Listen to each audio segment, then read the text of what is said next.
Welcome to Red Fox Live. I'm Red Fox, and tonight we have a very special guest, 7RavenWolf, Amanda McLeod.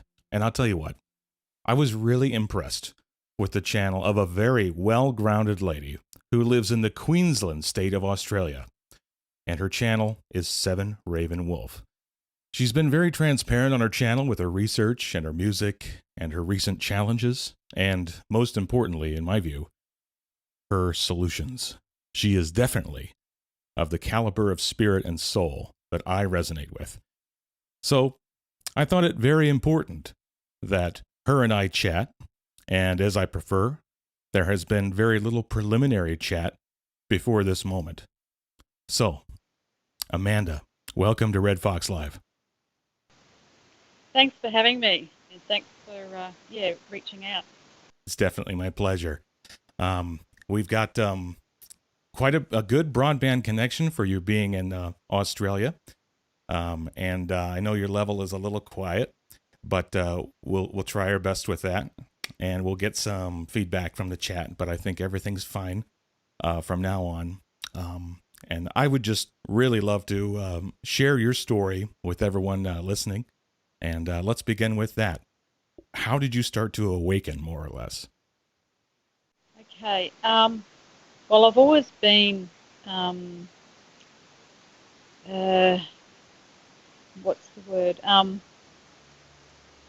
aware that there's more to this earth than meets the eye. I've never been completely a materialist. I've always had a very strong spiritual connection.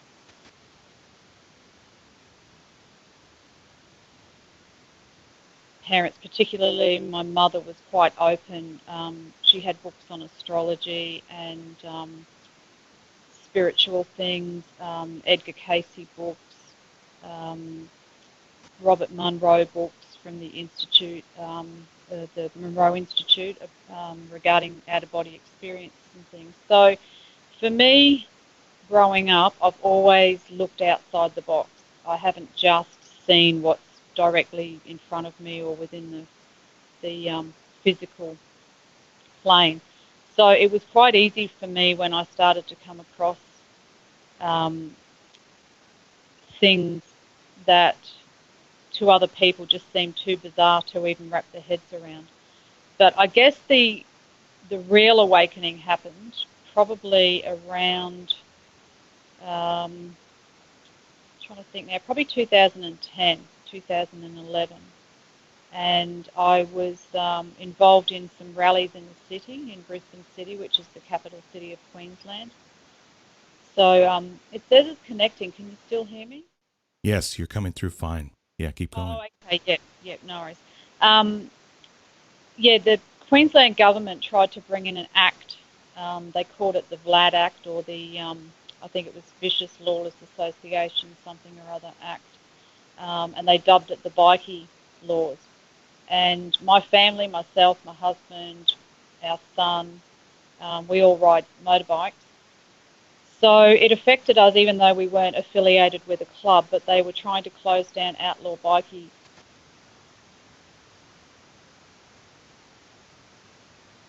Open their clubs or ride with their colours. They weren't allowed to ride in groups. It got to the point when nobody on a motorcycle could ride in a group of three or more. Oh, three was the limit, but if you had four or more in a group, you weren't allowed to ride. You'd get harassed by the police. So, and they started to shut down anyone that was affiliated with anyone to do with bikes, like tattoo parlours and things like that. So they were trying to bring in these real draconian laws. Well, they can't really bring in laws unless they run it through referendum, but the shadow government seemed to just, they're a law unto themselves. So they brought in these acts, and so I went into the city to these rallies, and there was like thousands and thousands and thousands of people. All the streets were blocked off. There was bikes, up and down all the city streets for blocks and blocks. There was thousands of people outside Parliament House and throughout the streets of Brisbane sort of marching. And when I got home that night on the 6 o'clock news, they said, oh, there was, a couple of hundred people, and they tried to make out that, we were causing a ruckus when we were just peacefully protesting and trying to stand up for our rights.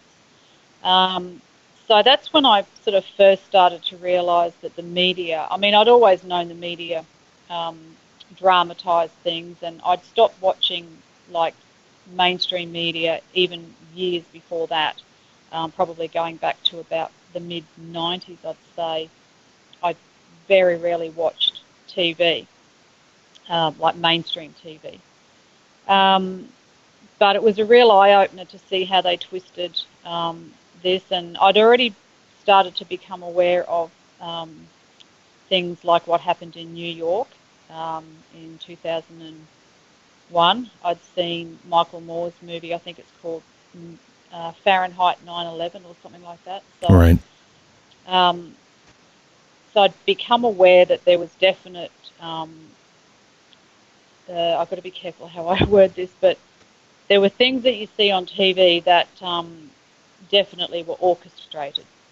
Right. So I sort of, yeah.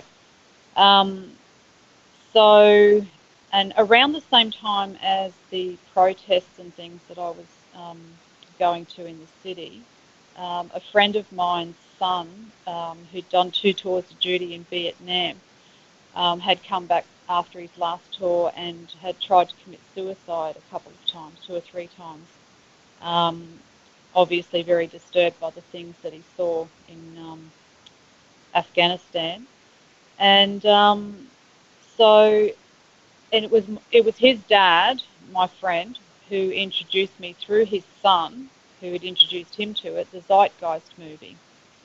So that really opened up my awareness of the banking scam, the reserve banking system and how that all works, and fiat currency and things like that. It also opened me up to the strawman identity, which I think I also got involved in a bit of that as well around the time I was attending all the rallies for the against the Vlad laws in Queensland. I can't remember how I came across it. I think it might have been a retired police officer whose name's Wayne Glue. He resides in Western Australia. He's actually got a YouTube channel. I think it's called Liability Mate.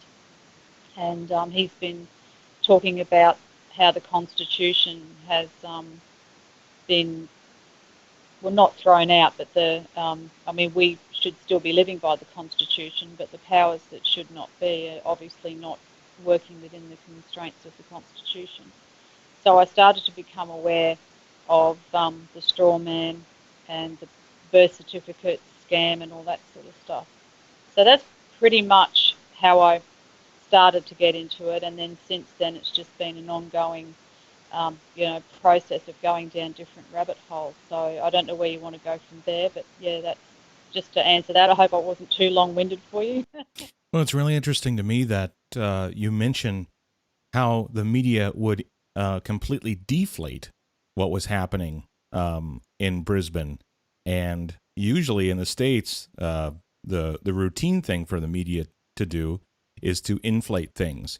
Usually they say there's a big crowd and there's only 30 or 40 actors or something like that. So it's interesting that you had kind of the inverse there in Brisbane. Now, was that around the same time, 2011, where you came to know the straw man concept, more or less? Yeah, I think it was. I'm not sure if it was 2011, actually. I think I've got it written down here. Actually, the rallies were in 2013. I think it was a little bit before that I'd started to look at the straw man. And yeah, what you were saying about the media playing it down, I think the reason behind that was because they didn't want the general public to know how many people were being affected by the so-called acts or laws that they were trying to bring in, and they didn't want the public to know the amount of people it was affecting.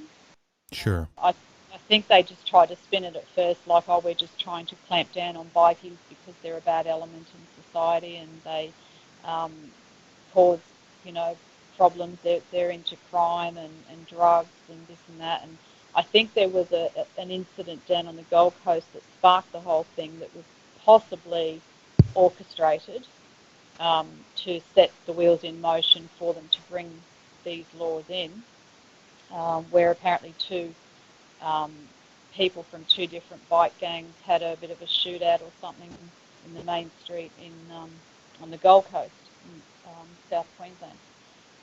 So, but when it came to the amount of people that stood up out the front of Parliament House to protest these draconian laws being brought in and introduced, they were trying to play that down because they didn't want the general public to realise, that it potentially could affect them. Because in the Act itself, they actually didn't specify bike clubs or bike gangs. They dubbed them loosely the bikie laws. But when you actually read the Act, it was basically just if you were deemed by the authorities to potentially be thought of as lawless or a threat to society or a threat, like potentially could commit a crime or something, they could just haul you in and you wouldn't get bail. You'd just be thrown in jail, and that's actually what happened to a few people around that time that were involved, or not even directly involved, even a couple of people that were in tattoo parlours or might have had some friends that were affiliated with bike clubs. But yeah, it was just a crazy time. We had a bit of a dictatorial premier at the time, Campbell Newman, who actually sort of brought these in. So thankfully, in the last few years, they've I think those acts have now sort of just gone by the wayside. But yeah, it was a pretty crazy time.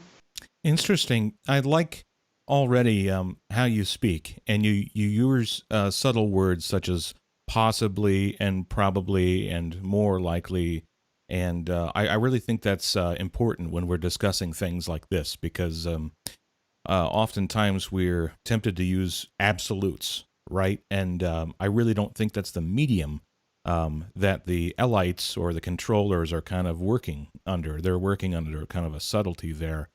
So it's also interesting to me that you were talking about people being arrested or jailed basically based on their intent or perhaps their looks or maybe their affiliation to a certain bike club. And I've noticed that firsthand just from when I moved to California.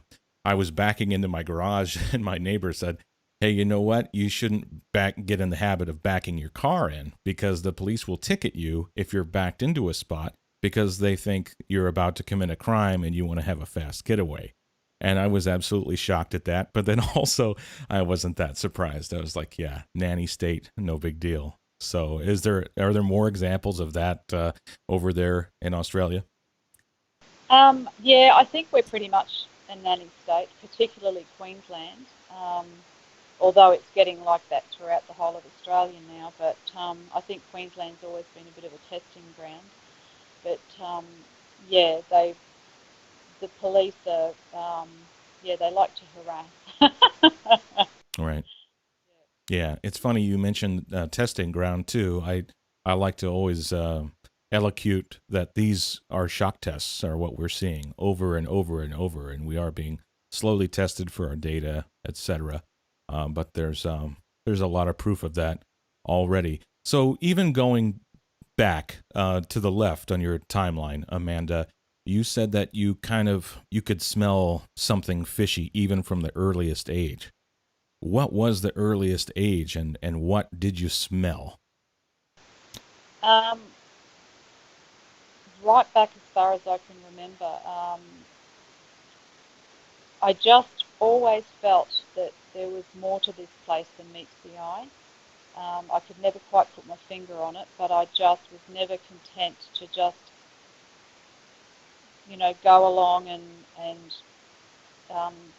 just see the world with, what you see with your physical eyes.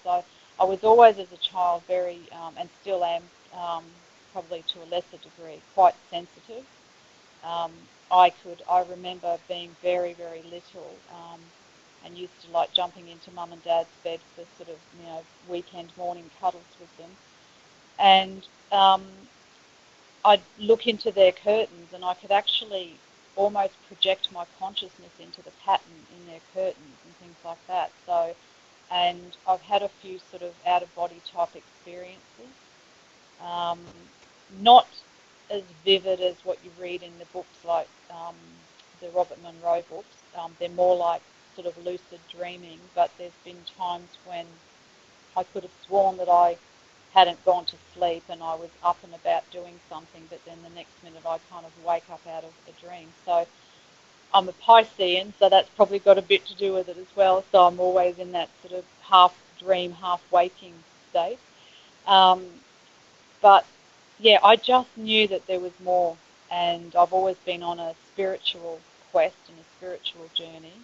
I got into quite a lot of new agey type things over the years, although in the last few years I've since realised that a lot of that is a bit of a psyop as well, and a lot of it was introduced probably in the 60s. Right. By Amanda, the, I think maybe the mic has drifted a little bit away from your mouth. Could yep, you just bring that a little closer, please? Thank you so yep, much. yep, sorry, Thank you for that. That is better. You yep. mentioned that you were able to project your consciousness. Could you expand on that? Um, it's really hard to describe, but and it only happened a handful of times when I was quite small, quite little, probably about, it would have been up until about the age of 7, because I was born in England initially, born in North Yorkshire, and came out with my family when I was 7 years old to Australia, and I've lived here ever since. And these incidents that happened to me projecting myself into things like objects or the pattern in the curtains happened in England. So it's hard to describe, but it was almost like I felt myself become really big, um, like filling the room, and then just, I don't know, sort of melding in with the patterns in the curtains, or melding in with whatever whatever other object. Like I used to have a space hopper. I don't know whether you know what they are. They're like a big blow up thing that kids jump on, and they've got two little ears that the kids hold, and they bounce along on it. And he had a face painted on the front, and I somehow projected myself into that and just got the sense of what it felt like to be rubber and to be malleable and rubbery, and it's really hard to describe. The only thing that comes to mind is the Pink Floyd song, and I know it's for different reasons. That was probably drug induced, but in the song "Comfortably Numb," when he says, "My hands felt like two balloons," um, yeah, it just felt like I was expanding outside of my physical body and becoming larger and projecting myself into things. Yeah, it's so hard to describe. I suppose, if someone else has done it, they'll know what I'm talking about. Otherwise, yeah, it's just really hard to describe. That's fascinating and that's beautiful. Thanks for sharing that. Is there any other sensation that you felt while you were having this expansion, more or less? Was there a tingling? Was there a sound? Was there a ringing in your ears or any other kind of resonance of any kind? Not that I can remember. It was a long time ago, but I've noticed in recent years when I'm um, sometimes getting to that point of just drifting off to sleep, um, I often get ringing in the ears, but I think that's probably more to do with all the EMFs that we're bombarded with these days.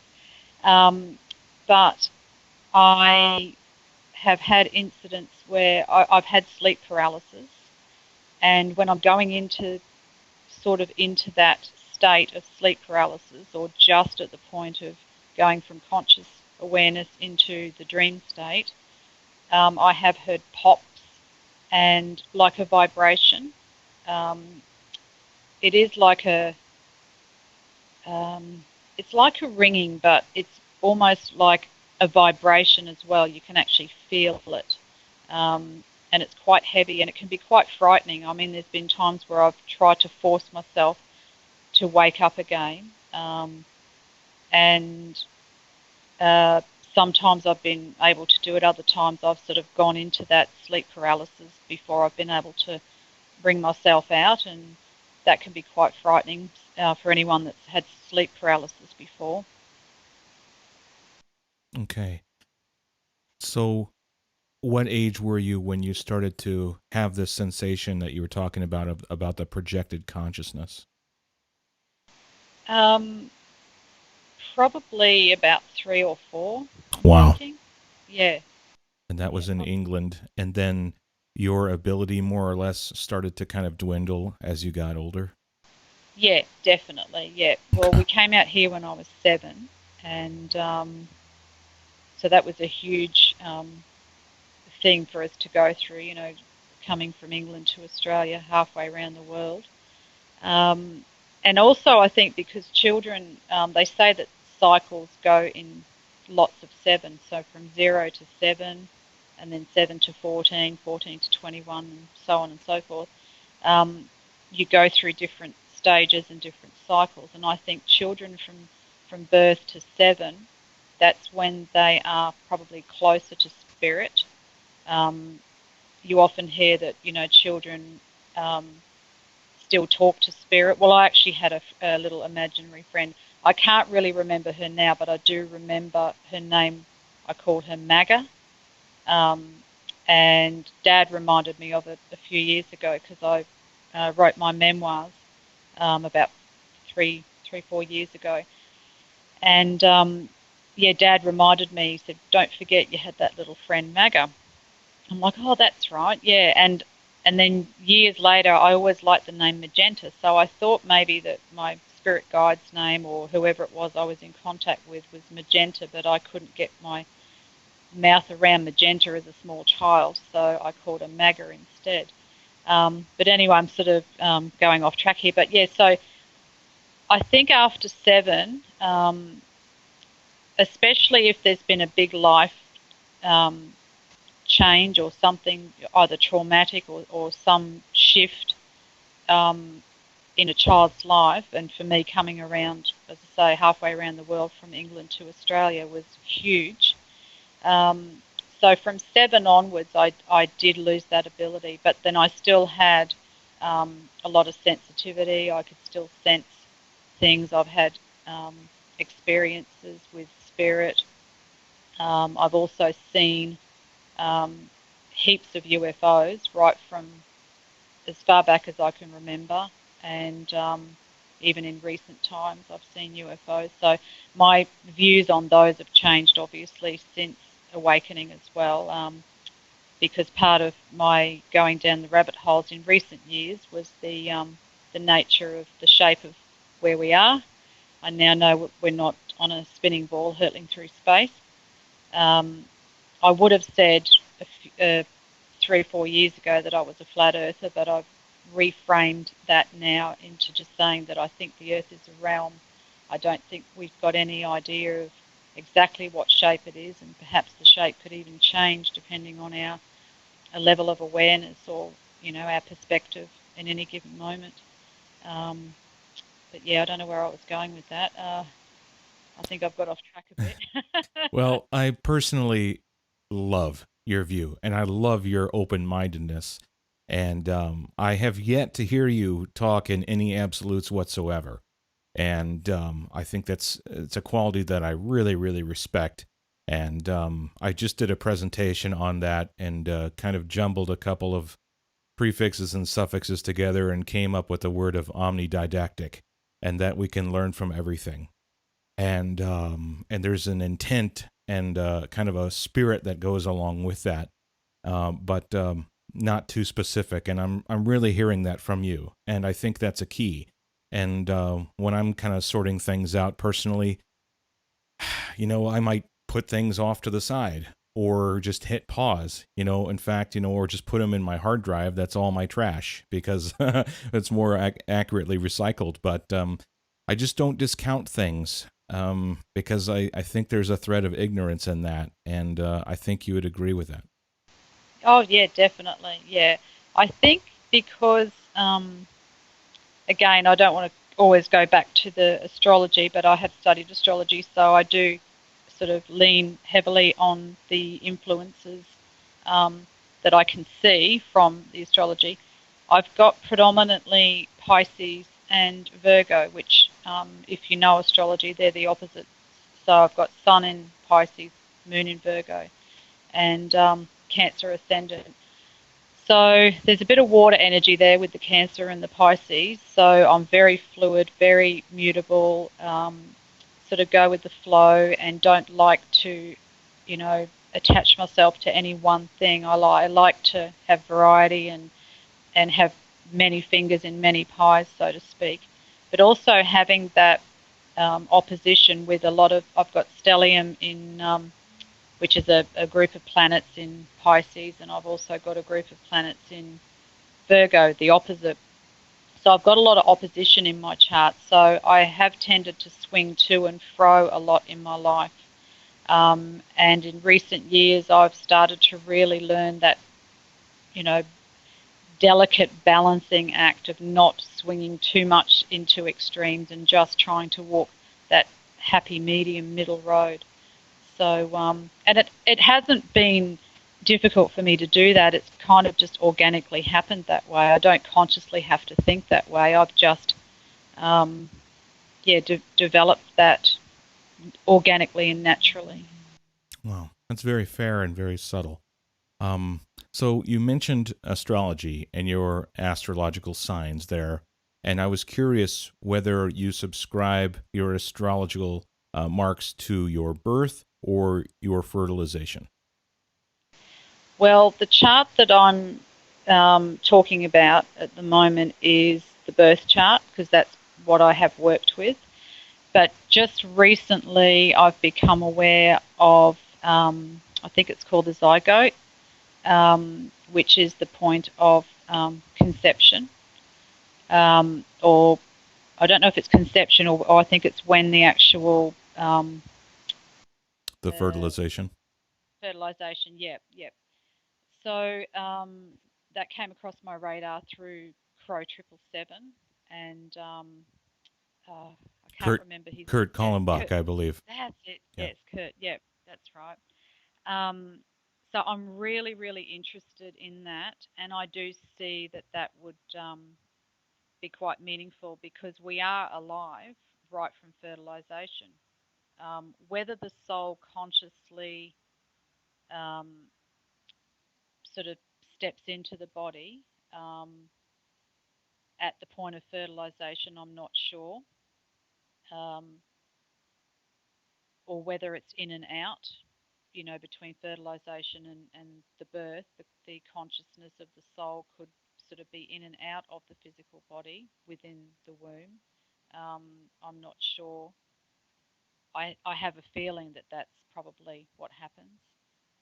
But definitely that little being that is growing inside the womb is a living being. So I'm very interested actually to look at astrology in a different way now. I just haven't had time to really to do it, and I do find it's like any type of astrology. I tend to use Western tropical astrology, but I've also become aware of sidereal astrology, and again through Crow 777. I mean, I already knew about sidereal astrology, but I've never used it. But one of his guests uses it, and it's very accurate. But I also find Western tropical astrology is accurate as well. So again, I think it's just perception, and it's not that we're trying to bend things to fit our own perception, but I just think it's there's truth in everything, and I think it's just how you look at it and how you interpret things. So Bingo. if I was to cast a chart for myself from the point of fertilization, it would probably just as easily fit, um, my personality and um, my soul calling and things like that. I'd probably still get, you know, a lot of information out of that and find it just as valid as what I do with my um, birth chart. So That's interesting. And yeah, I totally agree. There is truth in everything. There has to be at least a shred of it. Yeah, If we're working under, this concept of subtlety. And I did a little kind of experiment of my own recently too. And I would love to talk to someone who is real pro at all forms of astrology and get their take on it too.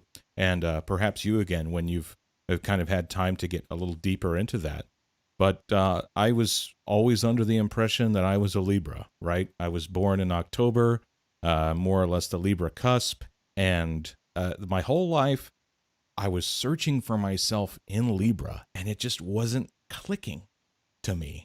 And then, I thought about the time of which I was conceived, and I talked to my mom about that. And surprisingly, she came right out and told me, she's like, I think it's about the last week of January. And so that would put my fertilization somewhere between there and maybe the end of the first week in February, possibly. And yeah, there it was, Aquarius. And I honestly read Aquarius for the first time in my life, and I was like, whoa, that's me. it, yeah. it was a really interesting feeling. And I can see how there's a balance with you. You seem incredibly grounded. You seem to take a little bit from everything. So maybe just in general you share a lot more qualities with all of the signs.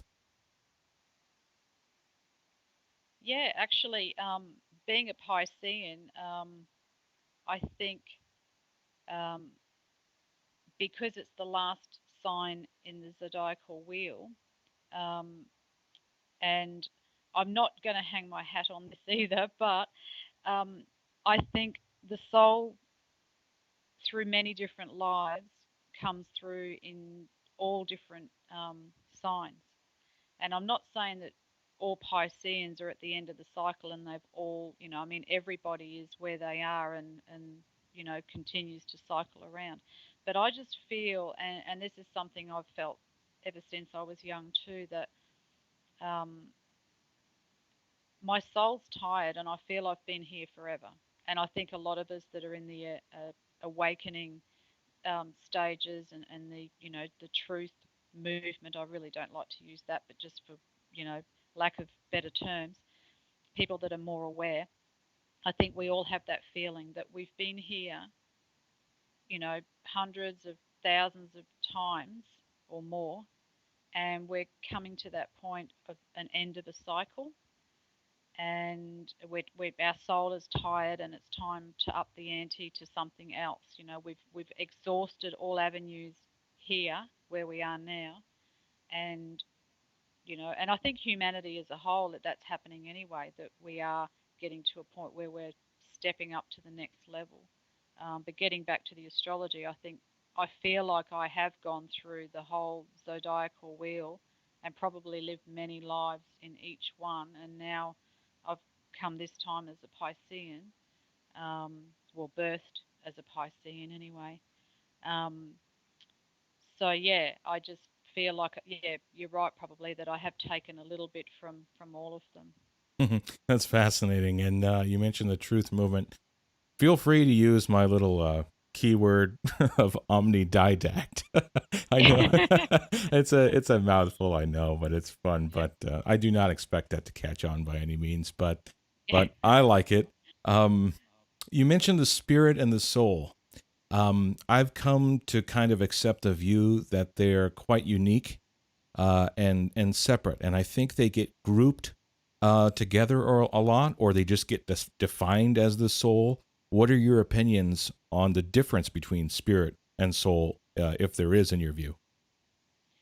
Yeah, I think so too. I think um, that the spirit um, can probably is probably the part that comes in to each incarnation, whereas the soul, even though we are connected to our soul, I'm thinking that maybe the soul is overseeing what's going on, and the spirit is like a fragment, not a well, yeah, possibly a fragmented part of the soul.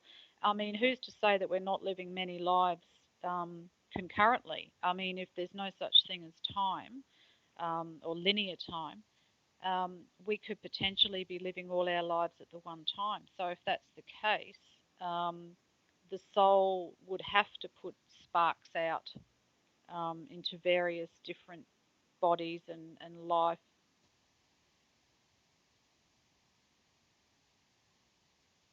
Y- Answers your question, but I do think that there is a difference. I think spirit is the spark, but the soul is your absolute direct um, connection to source energy.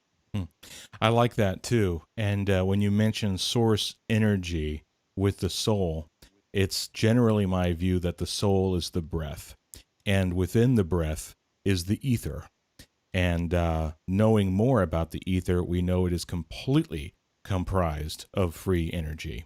So the collective soul, if you will, if everyone is breathing the same ether here on this realm, whether it's a material or not, right? There still is ether in some way, and I think that is the collective soul. Is there a uniqueness to it? I think there also has to be that element as well. And then the spirit, I think, is the direct communication through the mind, and I think that we can subscribe spiritually to multiple deities and even some singular deities at once. But that's my view, and I like to think of them as different things, and I hear them get grouped together all the time, and I was always curious about that. Yeah, I had actually heard uh, yeah, what you've just described, that the soul is in the prana. Yeah, and that makes sense. Definitely makes sense. And it also explains how we are all connected. There is no differentiation really between one soul and another, because it's all, yeah, it is all one, and we're all, yeah, we all breathe the same air. So yeah, it definitely makes sense. I think people are breathing a lot less air than they may have used to in previous Yeah. days. Yes. Yeah. So we also touched on the concept of the lack of linear time, and that's a popular kind of point too. And I have to completely agree. And I just did a presentation on time and how I think we should be keeping track of it. I think it's localized. Um, what are your thoughts on that? Yeah, I actually wanted to look at that one. I think I've run out of so much time. Here we are talking about time, but Yeah. I'm so busy, and yeah, there's so much to do with so little time. Um, yeah, it's just bizarre to me, the whole, and again going back to the whole globe lie, and the universal time and Greenwich Mean Time, and the international date line and things like that. Yeah, it's, I don't know, time is funny, and I've been able to speed time up and slow time down at will. Not all the time, but I have. There's been times in my life where I've sort of, played around with it and been successful. I know my sister has had lost time. She had about 4 hours, just didn't know what happened. Her and her partner at the time were going to a party, and it was only about a 20-minute drive. They had a general idea of where it was, and she knew her way around fairly well. And then they arrived at the party, and they were there at like midnight, and everyone's gone, "Where have you guys been? We thought you weren't coming." And they said, "Yeah, we've just drove here. We just took a few back streets and got a little bit lost, but retraced and ended up, getting here. It's only been 20 minutes, and it was 4 hours." So yeah, she wondered, had she been abducted by aliens or something. So yeah, time is very, very bizarre. Yeah, and it's funny, like when you're doing something you love, hours can go by and it feels like minutes. But then when you're waiting for, knock off from work, it can drag. So yeah. Yeah, I feel that too. Well, once again, everyone, Red Fox Live, and we're talking to Amanda McLeod from Queensland, Australia, and her channel is 7RavenWolf. the number seven, and then spelled out Raven Wolf, and it's very easy to find. A great channel. I suggest everyone subscribe to her. Um, and she's speaking of time, she has graciously given her time to me. And then also, I think airing this Saturday on Unintended Consequences with the Great Baldini, we have another episode with you, and I'm inclined to speculate that it won't be the last that we speak. I think you have so much value to present to everyone. And on the subject of everyone, we've got all the cool kids, as we say here tonight. We've got Megzi, the Great Baldini, Cami, Aisling 717, Winston, Voynich, Sue Finelli, of course, Dark Glasses Woody. Am I missing anybody? Anyway, those are your new fans, 7RavenWolf, and they're all my friends as well. And it's a great community. Oh, thank you so much. And hi to Cami, a special hi to Cami. I listened to the Globebusters show that was aired, I think, a couple of weeks ago. As I said, I try and squeeze as much in as I can, but I'm so busy. But I finally got to the Globebusters, and I'm absolutely fascinated with what Cami's got as far as the mapping goes. Yeah, I can't wait to watch it because I listen to it with my earbuds while I'm working. So obviously I don't get the visuals, but I'll be revisiting that episode. And yeah, so yeah, well done, Cami. That's awesome. Yeah, me too as well. She's done some amazing appearances, and I'm so humbled that I'll be speaking with her tomorrow. And I have mapped out anywhere from 30 minutes to 6 hours to spend with her because she rocks literally and figuratively. So, Yeah. do you find that this information is coming out now so fast and so much as opposed to 10 years ago per se? I feel like it was hard to find a couple of videos, on anything close to what we're talking about now. Oh, absolutely, absolutely. And I think it's all part of this awakening that's happening. I know it sounds cheesy and new agey, but humanity definitely is on a precipice, and we are evolving on a soul level or a consciousness level. And I think that's why time has felt like it's speeding up for starters.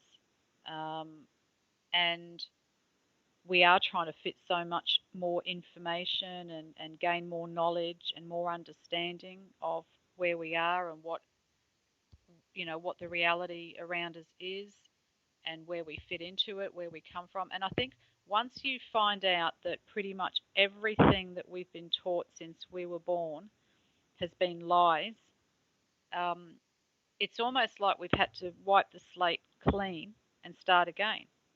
And when you're a child, you've got a lot more time on your hands. And so you can immerse yourself and you can learn, and you're like a sponge. But as you get older, you've got commitments, you've got family, you've got mortgages, you've got work. So you're trying to squeeze all this new information because we're like sponges. We're like little children that are discovering the world for the first time. So there is just so much more out there. And I think because everybody is doing their little bit and doing their investigations. And some of us take photographs, like I've got my P900. I do a little bit of photography and things like that. Other people make models. So everyone's doing their little bit. So we're all trying to get this information out there, and we're all trying to gobble up everybody else's information, and then sort the wheat from the chaff and work out what resonates with us. So, but definitely there is just so much more content and so much more for us to learn at the moment. It's really exciting, actually. I mean, despite the anxiety and troubled times that we've found ourselves in this current situation since March this year, with what's going on with the current um, scenarios and crises, but uh, the flip side of that is we're like kids in a candy store, really. There's just so much out there to learn and to digest. And And I think part of our learning too is learning to rise above what is seemingly being done to us in the negative sense, and find ways to navigate out of it, and to get ourselves to a level where that sort of thing doesn't affect us anymore. And there's metaphysical ways to do it, and there's also practical ways, and that's what I'm trying to do. I'm trying to, um, like do meditations and things like that, and prayers, and raising consciousness and raising awareness in that respect, and sending healing and things like that.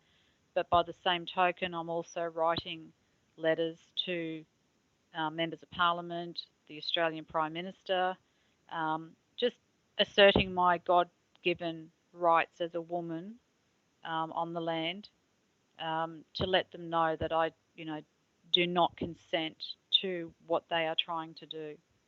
That is so noble of you and inspiring. It's just great, and that's kind of where I'm at too.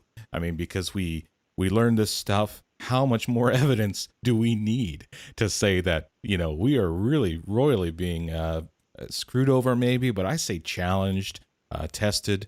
They've got the data. You know it. They've got the data of who's on board and who's not.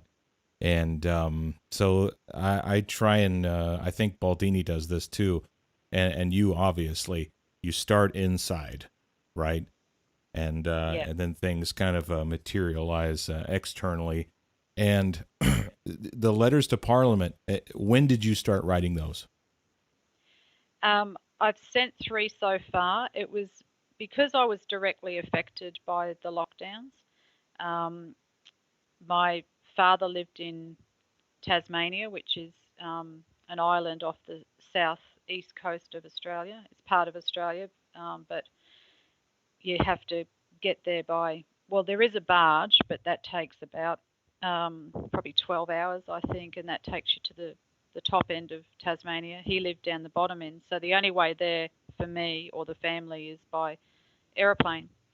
Anyway, he's been ill for quite some time, and he went downhill in a big way in December and January this year. So we were going to go down there, and then by the time we sort of got everything organised to get down there, March rolled along, and yeah, where we've been ever since. Yeah. So we haven't been able to go interstate. They've closed all the borders. So I couldn't even get a flight. I was hoping to maybe even get down there on compassionate leave, but there was just no flights available. So, and then my father passed away in April, and we haven't been able to have a service or a funeral for him. So it became really personal when that happened. I just thought, how can they not allow families to be together at such, grief-stricken times, and times when you've got an elderly parent that's transitioning, and yeah, it was just a travesty. And so I just had to air my grievances. I did it sort of twofold. I let them know my story and why I was writing, but I also did it to help other people as well. I worded it in such a way that it wasn't just about that. It was about the fact that they're going against the Constitution. What they're doing is treason. It's unlawful. It's going against common law and God's law, and just trying to bring some accountability, or make them aware that we're wanting to bring them to some sort of accountability for what they're doing, when we know that everything that they're sort of putting out there is, well, to be blunt, blatant lies.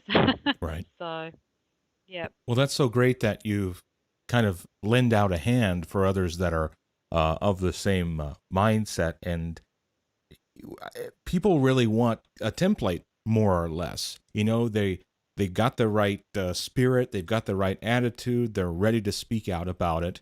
But what happens when it's their time to go in front of the magistrate, and they're not completely prepared and rehearsed on how to do this, and like Alfonso, right? And so many people have laid out before. And you're doing that. You made a template of sorts of a letter. Is that on your channel?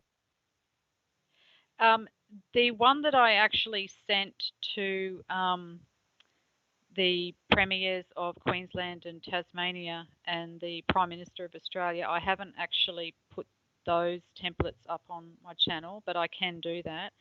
Um, but a very, very basic one that I did put up was one that I called My Will. I think there's two videos up there, My Will Part 1 and My Will Part 2. So some of the wording in that I did actually use in the letters that I sent to the MPs. Right. I was going to mention that, and I've seen both of those, and they're very, very touching. And your emotion and your spirit is very true, and they come through very clearly, I think. And I urge everyone to check out her will and testimonies part 1 and 2 on her channel, 7RavenWolf.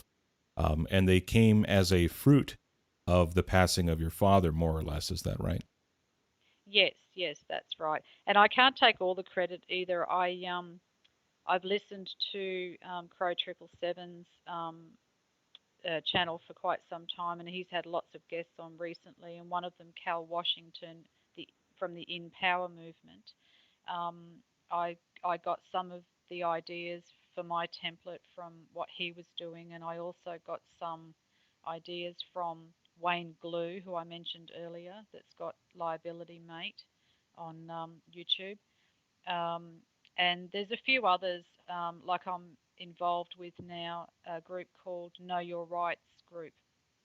So I sort of took a little bit from everybody and then just tried to draft up um, my own template, but yeah, just took a little bit from each person that had already had some successes with this sort of thing. That's the way to go, I think. Now, in regards to common law, I heard you mention that earlier, and I think we both know that there's a community of sorts in Scotland, at least. Are you aware of any common law community in Australia? Yeah, the Know Your Rights group um, are dealing with a lot of common law issues. I think they actually have got a class action. I think a couple of them um, were on Crow 777 recently, and they've taken um, some steps towards getting into the courts in England to do with the Australian, because we're supposedly still part of the Commonwealth. Right. So yeah, but at the moment with what's going on, all the courts have been frozen. So yeah, we don't know what's going to happen there. But yeah, they've also got a lot of good information on their site, Know Your Rights group. I think they've got a Facebook page as well. So um, and yeah, it's just about education. I think really educating people and making people um, aware of their own power. I think if you go in with confidence and you know exactly who you are, that you are a living, breathing man or woman, you're not the corporate um, ID or the entity that they are, that the person that they're trying to um, make you using your straw man identity. But if you go in knowing that you are of the creator and you can draw on the strength of the creator, um, I think that really helps as well. But yeah, so they're the group in Australia anyway. But I'm also friends with Rob S in Scotland, and I think what he's doing is absolutely amazing. And I think maybe if we could coordinate at some stage a whole group of people from all different countries coordinating and joining together as one, because really at the end of the day, um, spiritually speaking, there shouldn't even really be any borders between countries. I mean, I'm not saying that we shouldn't have our own customs, and I'm not saying I want a new world order like what the powers that should not be are trying to bring in. But I just think that across the board, on the world stage, we're all human beings. We're all going through the same um, emotions and the same, we've all got the same um, feelings and thoughts and to varying degrees, um, and especially when it comes to the suppression of the human spirit. Um, I really do think that we need to join together as one rather than, yeah, just, I mean, obviously the Constitution in Australia is different to the Constitution in the United States, so there would have to be, you'd have to look at things slightly differently in each area. But if we could all, share notes, come together,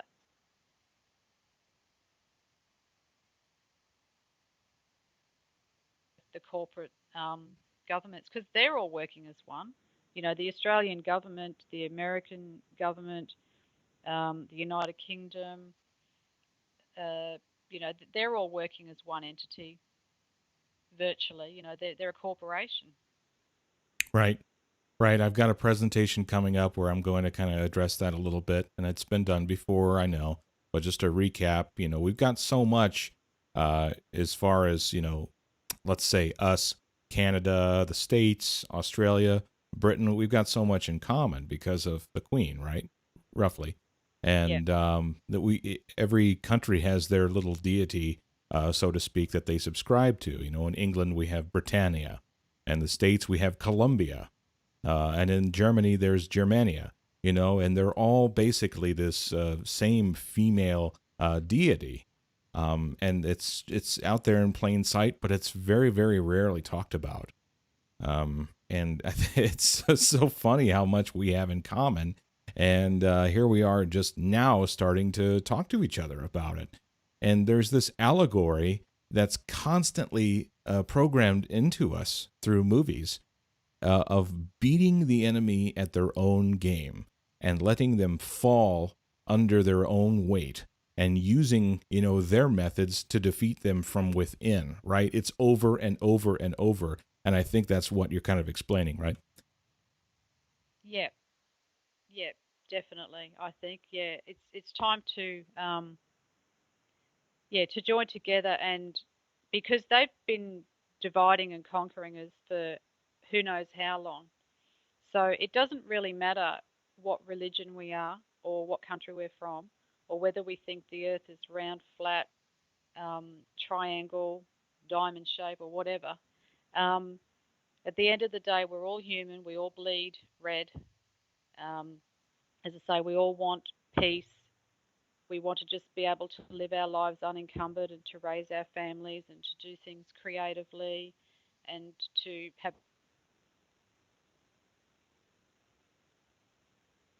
I think we need to do what they've done and come together no matter what and to unite. And I think, I know again it sounds cheesy and it's a bit of a cliche, but united we stand, divided we fall, and it's so true. And I think now's the time more than ever that we do need to unite. Um, but I think we can also do that, as I say, on um, the esoteric level as well, like through meditation, through prayers, through connecting that way. I mean, I've been feeling a lot lately, especially in my dream, because being a Piscean again, sorry for going back to the astrology, but I I've always been more comfortable in my dream state to a degree, and I've noticed recently that my dreams have become very busy, and I almost feel like I'm doing a lot of healing and helping others to heal. It's almost like my spirit is going out at night and doing things. And I often wake up in the morning feeling like I haven't even slept. I'm exhausted, but I feel like I've done a really good night's work out there etherically helping other people to start to deal with what's going on and the awakening. Wow. Yeah, that's beautiful. So you play music, right? You're a musician of sorts. Yep, yep, And you have submitted some. You've had conversations, of course, with the great Baldini, and you've talked about his project more or less. And here we are, adding another musician to that report. yep. Yeah. How did you get started with music? I've always loved music. I'm still very much a beginner, I think. I mean, I'm not. anywhere near as accomplished as Baldini and Jason. And yeah, I'm a three-chord strummer basically with the guitar. I tinker on the ivories a little bit, but I've been in a few bands over the years. Right back from when I was a teenager, I mean, music was a part of our household. Mum loved music, and she used to play the clarinet.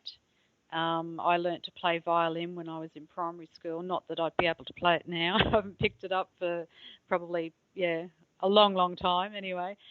Um, and yeah, music's always been a part of my life. I love music. I love creating, and but like I say, I'm very basic with it. Because I've done so much. Like I said before, I've had many fingers in many pies.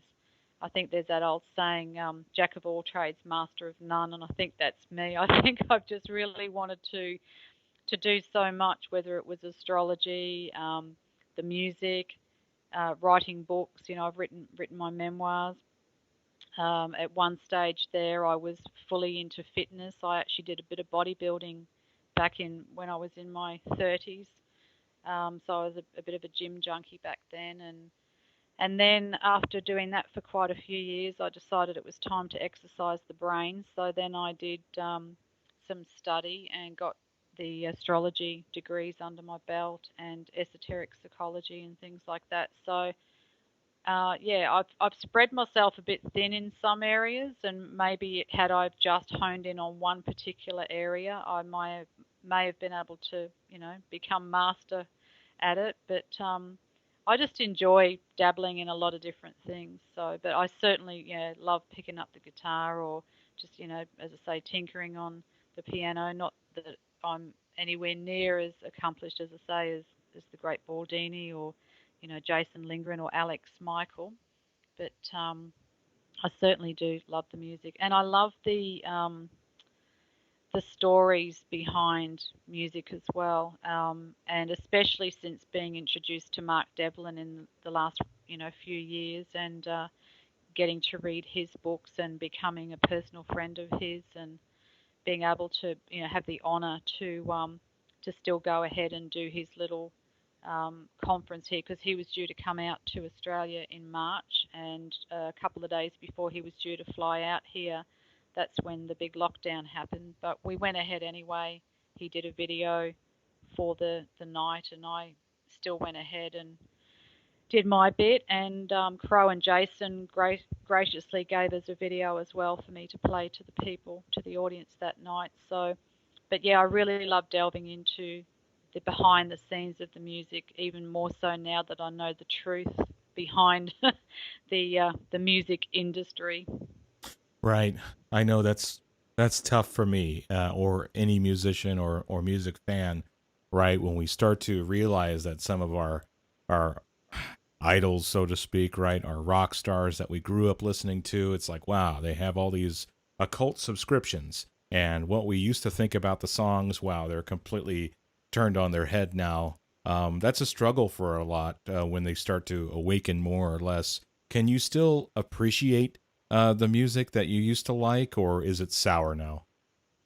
Um, it depends who it is, I guess. I've got nearly every U2 album, and I don't think I can bring myself at this stage to listen to U2.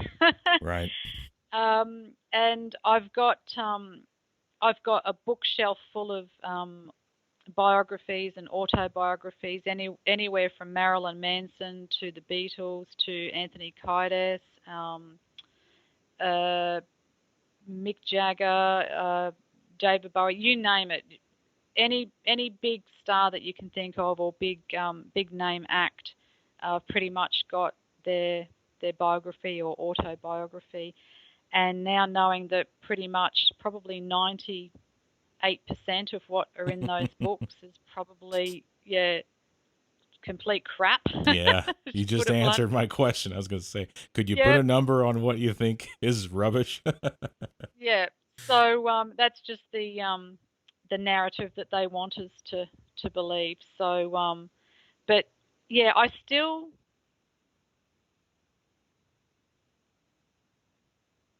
know what I know. I really don't want to be yeah, going there. Like Elton John, for instance. I've got a few Elton John albums from back in the day, and you know, especially when you start looking into some of the darker rabbit holes that I've looked into in recent years, with regards to the pedophilia and the child trafficking and all that sort of stuff.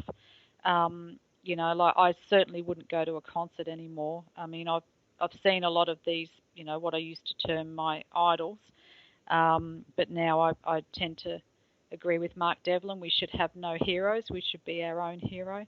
So I certainly wouldn't pay money to go and see any of these people anymore. But I'm not about to go burning my vinyl collection or even my CDs either. So, and there are some that I can still listen to, and I think there are some out there that luckily they somehow manage to fly under the radar and not get themselves into compromised positions so that they are still fairly organic. I'd like to think so anyway, but I know pretty much anyone that's anyone and that's a household name, they're pretty much in the club. Is there an artist or a song in particular that you can think of that when you had heard it before, the lyrics maybe didn't resonate with you, and now knowing what you know, there's so much that came out of that song? Um, Pink Floyd, a lot of Pink Floyd Yeah, songs. I can't even remember the name of it now. Gone blank. sure. There was a song of theirs recently that I just had the lyrics in my head, and just a light bulb went off, and I'm just like, oh God, now I know what they were talking about. Yeah, so if it comes to me, I'll let you know which song it was, but yeah, I can't think right now. But yeah, Pink probably Floyd. probably on Dark Side of the Moon, I would imagine. Yeah, Yeah. I think so. Yeah, I was just yeah. looking at the moon the other night when it was full, and there was kind of a little debate between some of the other people I talked to. It was like, was it what we call July 4th evening, or was it July 5th evening when it was totally full? I noticed it being the most full on the night of what we call the 4th um, up here in the States. Did you notice any of that yourself, or? Yeah, I think it was the fourth. That was on Sunday, wasn't it? Uh, It was Sunday. I'm embarrassed, but I just don't really keep track of time Yeah, like that me anymore. too. Yes, it was Saturday. Yeah, yeah, Saturday was the 4th. Yeah. yeah. Um, yeah, it was yeah, it was beautiful. I often take photos of the moon, and I really need to get the tripod out and start doing some more videoing of it as well. But yeah, yeah, I think it was the fourth. It was at its fullest.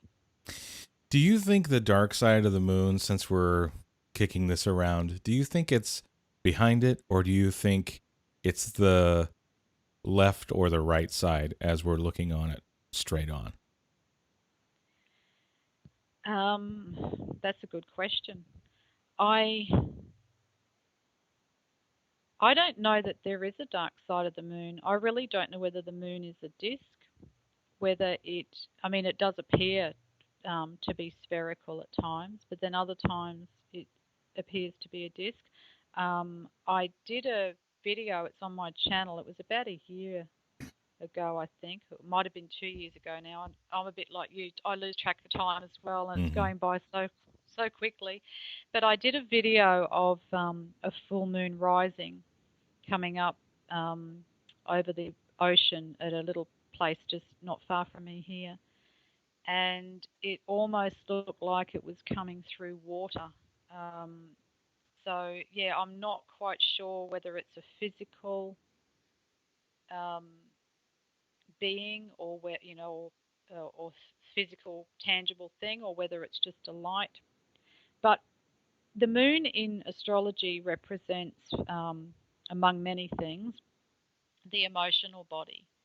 And so the dark side of the moon, even when you're looking at the lyrics of the Pink Floyd songs, the darker side of your emotions, or having the dark night of the soul, or your shadow self, and dealing with that, that side of you that you need to sort of reconcile before you can be fully awakened.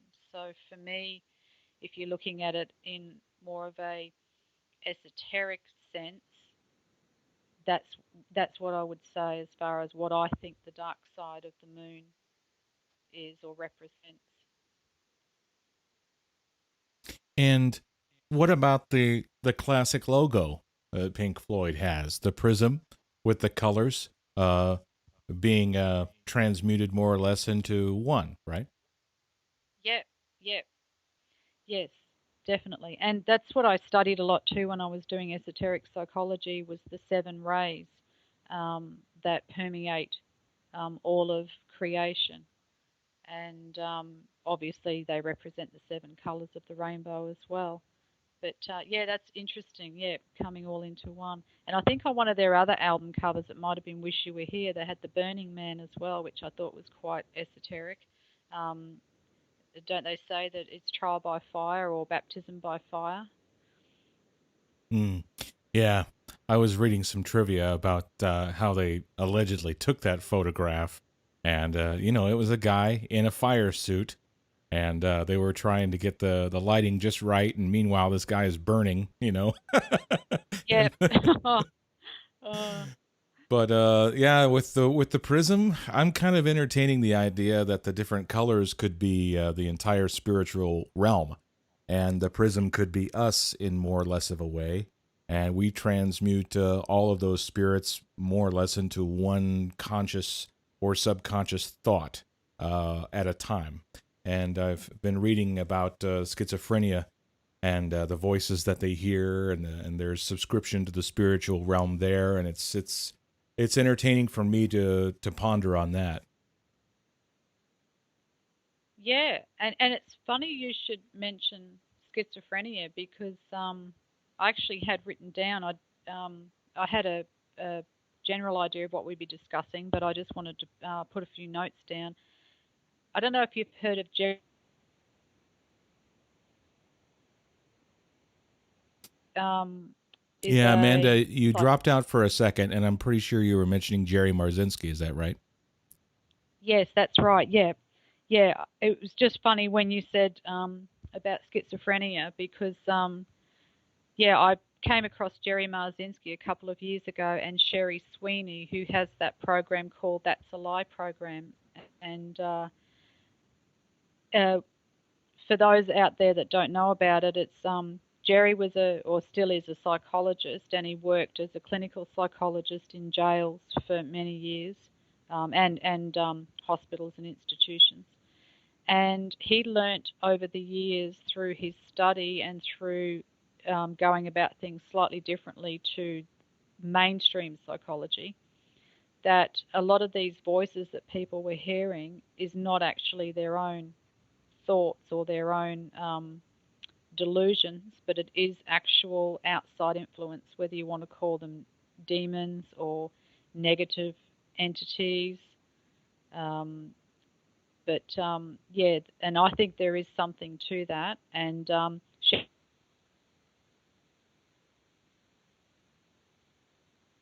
had schizophrenia, and she said every time she'd hear the voices telling her to do something or telling her that she wasn't good enough or whatever, she would just say that's a lie, and the more she kept saying that's a lie, and then replacing that thought with a positive thought that she could bring in, the voices got weaker and weaker. So, but yeah, it's interesting to look at schizophrenia in that way. Absolutely. And it's funny, we talk about how fast things are happening. I'll give you a little snapshot since we don't know each other that well as of yet, but we've probably known each other for many, many years, in another way, in an unseen Yeah. realm. But like, for example, I decided to start speaking a little less than a month ago. This channel is basically brand new. And I heard of Jerry Marzinski through Beth Martins on her channel. And as soon as I watched that interview, I bought the book immediately, and I read it as soon as it came in the mail in a couple of hours. And Sherry co-wrote the book with him. And as I was reading it, I was just making little mental notes, and it was just like, yep, yep, yep, check mark, check mark, check mark, green lights across the board. Did not really find anything in that text that doesn't resonate with me at all. Knowing what I had come to accept of the spiritual realm and of a multiple of the entities of the kingdom of heaven of sorts, right? The higher realm, the spirits, the luminaries, the other gods, the lesser deities in the firmament. So that was all really clicking with me quite fast. Is that more or less your view as of now too? Yes, I very much, yeah, especially since awakening to, well, for want of a better word, the flat earth, or, the fact that we're not on a spinning ball, and that there's a firmament above us, and that the stars and the wandering stars and the luminaries are right there. Um, I definitely have more of a connection with them now. I mean, I've always known that they have influence, especially, as I say, since doing astrology for all these years.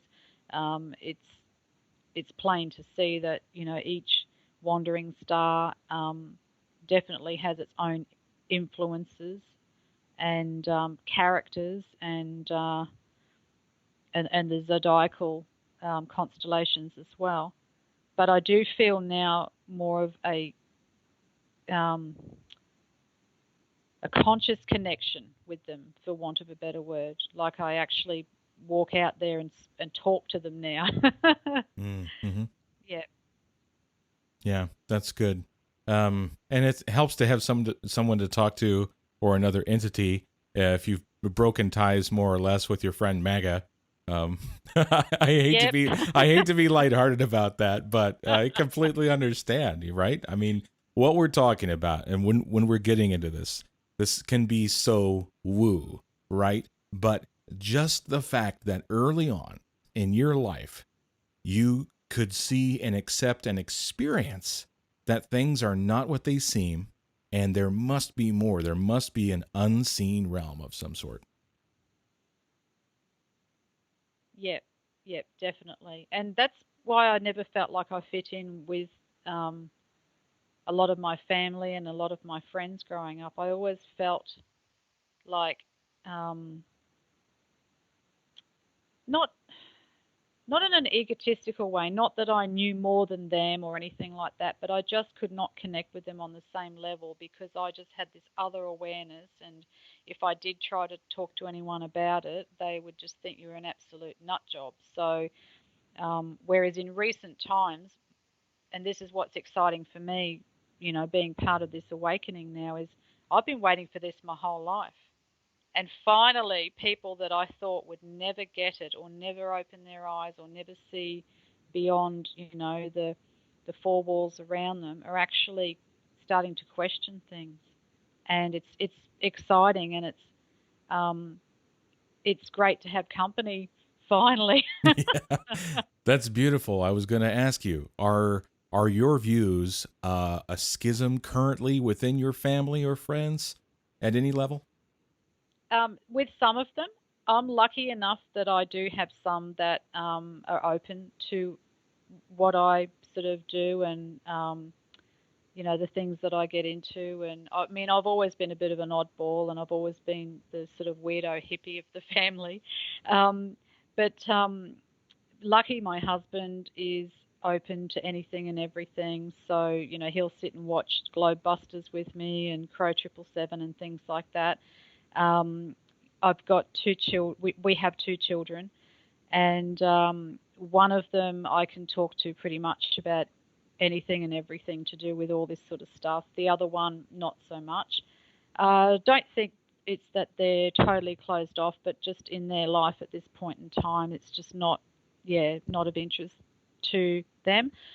Um, I have a few friends that have gone by the wayside because of um, certain things I've posted online. But funnily enough, I've also had other friends that I never would have thought would have entertained any of this, and they're starting to ask me for links and ask questions. So it's been good. So it hasn't been as difficult for me as what it has been for a lot of people in the awakening um, process. I've been lucky there.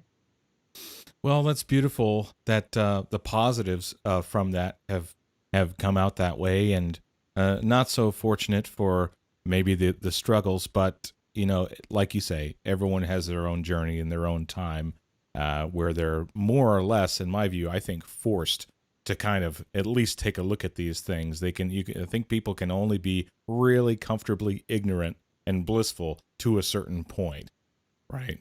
Uh, Yeah. I is, think once. Oh, sorry. Go ahead. Oh no, you go ahead, please. Oh, I was just going to say, I think once something knocks on your door, or if it directly affects you, um, you have to open the door and you have to take a look. But I think sometimes for a lot of people, until they're directly affected or infected or whatever, um, they're just, yeah, they're quite happy to just go along, and yeah, just live in the 3D world. But at some point, I think everyone will come to something will happen. Um, Oftentimes it's through tragedy or through adversity, unfortunately. But they say that, yeah, that's probably where our biggest growth is when we're going through things that we deem at the time to be more negative. Um, but there's always the silver lining, and we grow through our hardships probably more so than when we're just coasting along. Right. And I think with the archetypes, you can either have the shadow archetype where you kind of wallow in that and you choose to ignore it, or you can take those experiences, embrace them, maybe with some forgiveness or some gratitude, and grow from those. Yeah, absolutely. Your daughter, is it your daughter who also plays guitar? Yes, yep, she does. Yeah, she's a singer-songwriter. Yeah, And there's a new video with her playing guitar on your channel. This is really really cool stuff. It yes, must be great thank- to share that with your family. yes. Oh, it is. Yeah, yeah. No, she's absolutely brilliant. She's streets ahead of me when it comes to vocal chops. um, yeah, and yeah, she's absolutely brilliant. She doesn't give herself enough credit, though. She's very highly self-critical, which we can all tend to be, particularly when we're younger. I mean, I've pretty much got to the point in my life now where I really don't give a damn what people think, to be honest. Like, yeah, yeah, I'm just me. But yeah, no, she's very, very talented. But I'm so glad that she didn't make it big in the music industry. She was wanting to do that at one stage a few years ago, and she did a few of the talent shows and this, that, and the other, and a few auditions here and there. And thankfully, she, through the grace of God, she got rejected. And as heartbroken as she was at the time, now we know what goes on in the music industry when it comes to, the big business side of the music industry, and the way that they shape them, and the things they put them through. I'm just so glad. So, no, she's just going to be a bit of a homegrown talent, and just, yeah, very organic and very indie. Do you think that it's a possibility you may have lost her if she would have gone into that? Possibly, yeah, yeah. Not so much now that she's a little older. She's not quite in her 30s yet, but she's yeah, definitely um, doesn't have those stars in her eyes anymore. um, but yeah, she's definitely her own person, put it that way. So, but had it have happened a few years ago when she was really, really wanting it, um, possibly we could have lost her to it. Yeah. Voynich just posted a link to that. Thanks for that, Voynich, and I put that on the screen as well.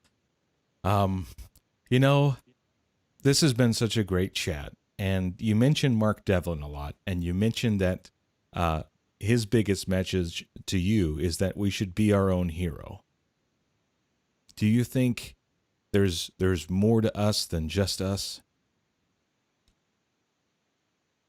Um, Gee, that's a big question. uh, well, definitely. We've got many, many facets to our personalities, and we've got the mental body, the physical body, the emotional body. So there's definitely more to us than, yeah. If that's what you were meaning, I don't know if you meant just on an individual level or if you meant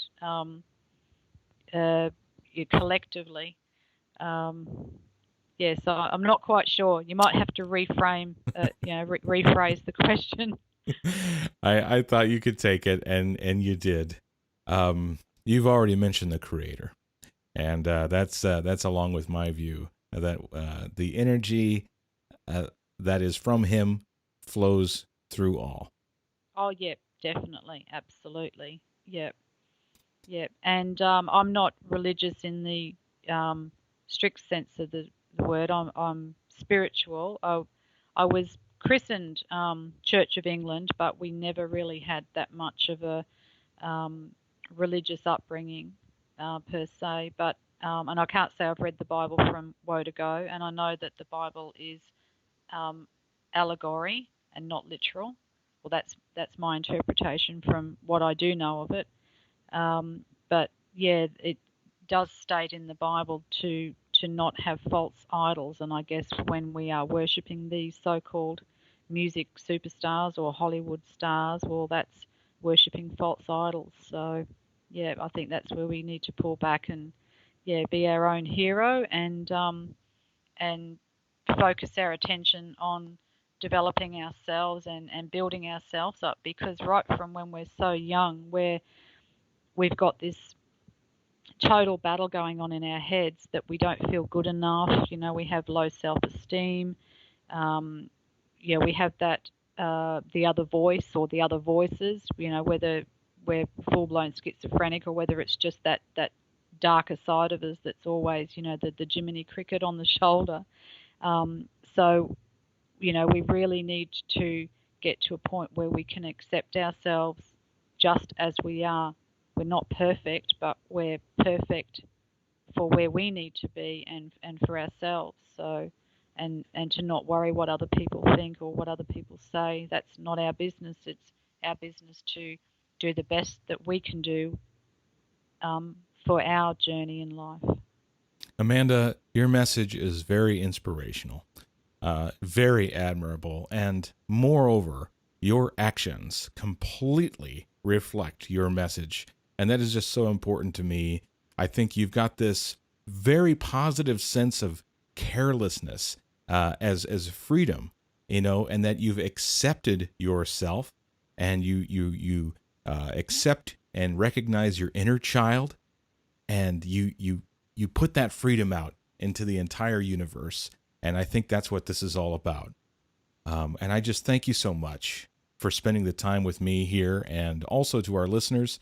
We've had quite a couple dozen, I think, total listeners, and even though it's so late and in the afternoon where you are, and this has just been a great chat, and I really hope it's not the last.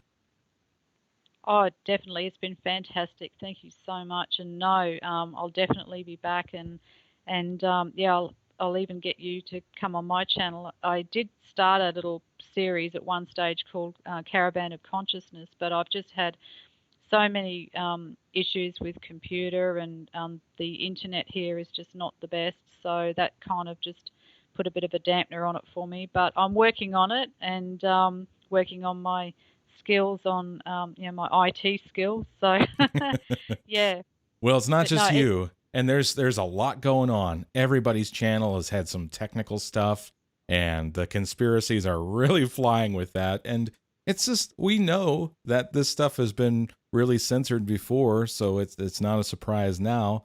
But it's funny. But you know what? We're wise. We're patient. We'll get through it, and we'll do what we need to do. yep, absolutely, absolutely. Well, again, ladies and gentlemen, this is Red Fox Live. We're here with 7RavenWolf, Amanda McLeod. Please subscribe to her channel and check out her content. Check out her will and testimonies, both parts 1 and 2. What an inspiration this person is, and she's a great example of why I came on in the first place. So for Amanda McLeod, 7RavenWolf, I'm Red Fox, and we'll see you again.